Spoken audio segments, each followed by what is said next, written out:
Baik, Assalamualaikum warahmatullahi wabarakatuh ya. Kita lanjut ke tahap berikutnya yaitu tahap siklus Krebs ya. Perlu diketahui bahwa tahap siklus Krebs ini merupakan tahap dari kelanjutan dekarboksilasi oksidatif ya. Nah, siklus Krebs ini terjadi di matriks mitokondria ya. Nah, pertama kali siklus Krebs ini dikemukakan oleh Sir Hans Adolf Krebs ya, dari ilmuwan dari Jerman Inggris ya pada tahun 1937. Nah, kita langsung aja ya ke prosesnya. Jadi, asetil koenzim A ya, yang atomnya ini atom karbonnya 2 gitu ya. Dari proses glikolisis akan berikatan dengan asam oksaloasetat dengan jumlah atom karbonnya itu 4. Nah, sehingga akan membentuk atau menghasilkan asam sitrat yang karbonnya 6. Jadi kan tadi karbonnya 4 terus ditambah 2 karena berikatan kan. Nah, sehingga berubah menjadi 6 gitu. Kan 4 tambah 2 6. Selanjutnya, asam sitrat dengan 6 atom karbon diubah menjadi asam isositrat ya. Selanjutnya, asam isositrat akan diubah menjadi asam alfa ketoglutarat ya dengan pengurangan atom karbon di sini awalnya 6 gitu ya. Jadi 5.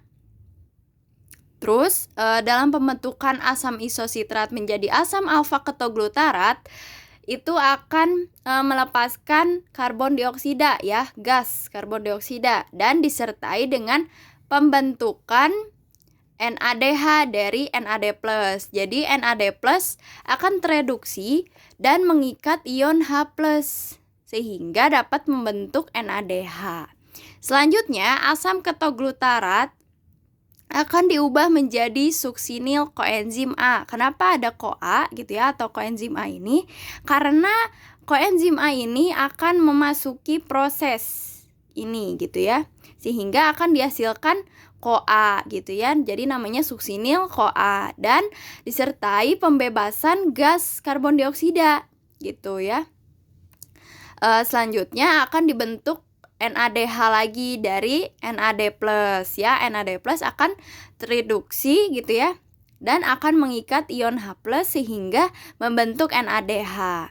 Selanjutnya suksinil koenzim A diubah menjadi asam suksinat ya.